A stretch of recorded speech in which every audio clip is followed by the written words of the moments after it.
Welcome to Oxford Essential 4000 English Words, Episode 5. I'm your host, Emma. And I'm Frank. It's great to be back with you all. Emma, you seem to be in a particularly good mood today. I am Frank. I just finished a fantastic book this morning, and it's put a real spring in my step. How about you? Oh, you know me. Any day I get to chat about words with you is a good day. So, what's on the menu for today? What words are we diving into? I'm glad you asked. Today, we have a really interesting mix. We're going to cover guest, subjective, murder, stability, nod, mood, editor, set, sentence, and season. Wow, that list goes from guest and nod to murder. Sounds like we're in for an exciting ride. I'm especially curious about the word set. I feel like I hear it everywhere in so many different ways. It's definitely one of the most versatile words in English. We'll make sure to explore it thoroughly. Are you ready to start? Absolutely. Let's begin with our first word. All right, our first word is guest. A guest is a person who is invited to visit someone's home or to a special event. In Chinese, we'd say 客人 or 来宾. So, if I come over to your house for dinner, I'm your guest? Exactly. You could say, we have a guest coming over for dinner tonight. Or, if we're talking about a hotel, a guest is someone who is staying there.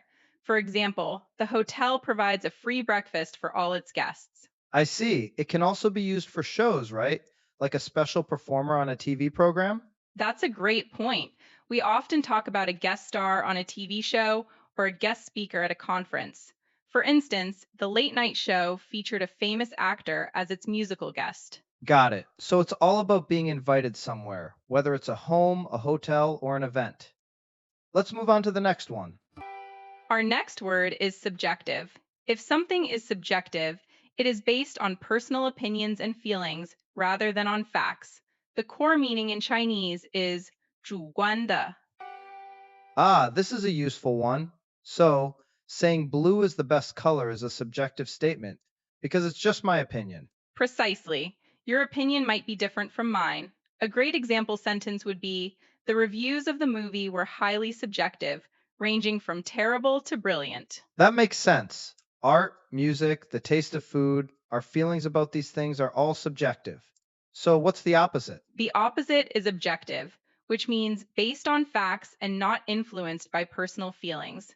For example, the report needs to be objective and based only on the data. Subjective versus objective. I think I have a good handle on that. What's next on our rather dramatic list? Next up is murder. Murder is the crime of intentionally killing a person. In Chinese, this is 谋杀. A very serious word. So, this isn't for accidental situations, but specifically when someone plans to do it? Correct. The key is the intent. You could say, the detective is investigating a brutal murder. It's a noun, but it can also be a verb. He was convicted of murdering his business partner. It's a word you hear a lot in crime shows and mystery novels. Like the main character didn't commit the murder. I hope we don't have to use this word in our daily lives. Let's hope not. Moving on to something a bit more positive stability. Stability is the state of being firm, not likely to move or change. In Chinese, we can say 稳定 or 稳定性. So, this can be physical, like the stability of a building. Engineers tested the stability of the new bridge. Yes, that's a perfect physical example. It can also be used for non physical things, like a country's economy or someone's mental state. For instance, a country needs economic stability to attract investment. Or even in a job. People often look for a job with long term stability. It's about predictability and security. That's a great real world connection, Frank. Having stability means you can feel secure. All right, what's next? Our next word is a simple action nod. To nod is to move your head up and down, usually to show agreement, understanding, or as a greeting. The Chinese translation is 点头. So if I agree with what you're saying, I can just nod my head instead of saying yes, like this. Exactly. A good sentence would be the teacher asked if the students understood, and they all nodded. It can also be a noun. She gave me a quick nod as she walked past. I've also heard the phrase nod off. What does that mean? Ah, good question. To nod off means to fall asleep, especially when you didn't intend to. For example, the lecture was so boring that several students started to nod off. I'll try not to nod off during our podcast then. Let's keep things exciting. I'll do my best. Our next word is mood. Your mood is the way you are feeling at a particular time. In Chinese, that's 心情 or 情绪. Like you said earlier, you were in a good mood. I could also be in a bad mood if my computer crashes. That's it exactly. You could say, the rainy weather always puts me in a sad mood. Or you can ask someone, why are you in such a bad mood today? Is it different from feeling? It's very similar, but mood often implies a feeling that lasts a little longer, like for a few hours or a whole day, whereas a feeling can be more momentary. But they are often used interchangeably. I see. It's good to know the nuance. What do we have after mood? Next is editor. An editor is a person who corrects or changes pieces of text or films before they are published or shown. The Chinese is 编辑. So, every book, newspaper, and magazine has an editor to check for mistakes and improve the writing? That's right. For example, she works as a senior editor for a major newspaper. The editor's job is crucial for quality. And for movies too, right? A film editor cuts the scenes and puts them together. Yes, the term applies there as well. You could say, the film editor did an amazing job of creating suspense. A very important job, making sure everything is perfect before it reaches the audience. Okay, I'm ready for the next one. You mentioned you were excited for this one. I am. It's set. This word is a champion of versatility. As a noun, a set is a group of similar things that belong together. In Chinese, this would be 一套. Like a set of tools, a set of rules, or a chess set? Perfect examples. My mom bought me a new set of dishes for my apartment. But that's just the beginning. As a verb, to set can mean to put something in a particular place. For example, please set the book on the table. And what about set the table for dinner? Yes, that's a common phrase. It can also mean to establish something, like setting a goal or setting a record. She set a new world record in the marathon. And you can also set an alarm clock, or the sun sets in the evening. This word really is everywhere. It is. There are also phrases like to be all set, which means to be ready. Are you all set to go? We could do a whole episode just on this word. We really could. Let's move on for now, but I feel much clearer on its main uses. What's after the mighty set? After set, we have sentence. A sentence is a group of words that expresses a complete thought, usually containing a subject and a verb. In Chinese, this is 句子. So what we are saying right now is made up of sentences. This is an example of a sentence. Correct.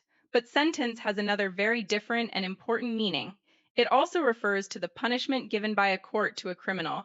In Chinese, this would be 判决. Oh, right, like a prison sentence. So you could say, the judge gave the defendant a long prison sentence for the murder. Exactly. It's crucial to understand the context to know which meaning is being used. The editor revised the long sentence versus the criminal received a life sentence.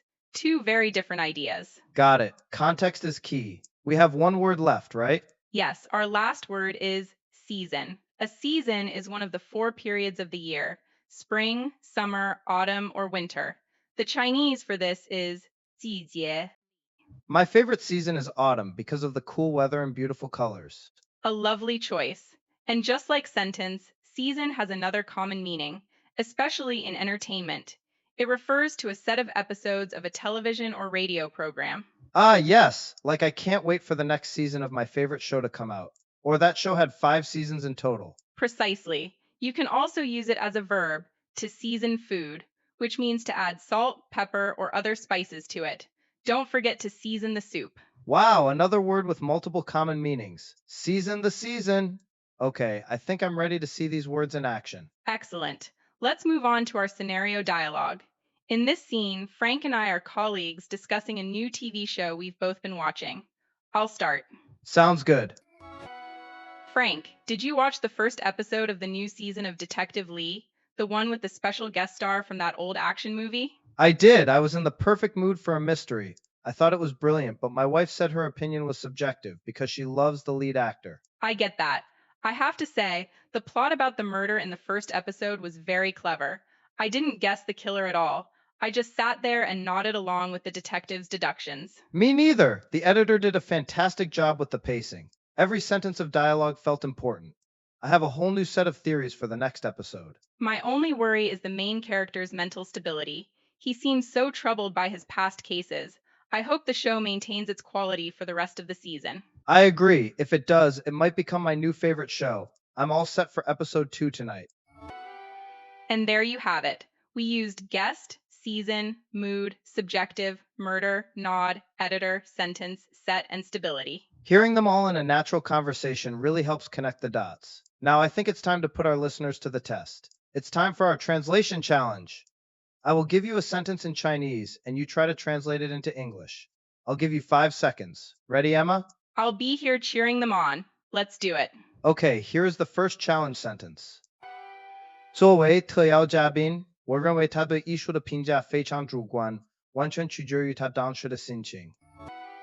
I'll start the countdown. 5, 4, 3, 2, 1. Time's up.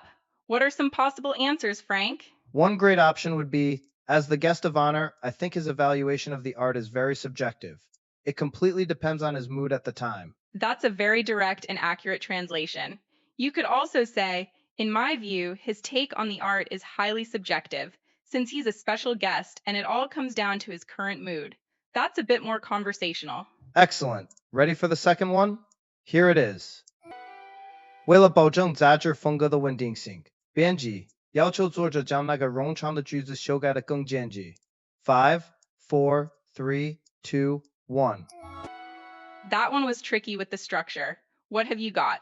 A good translation is, to ensure the stability of the magazine's style, the editor asked the author to revise that long sentence to be more concise.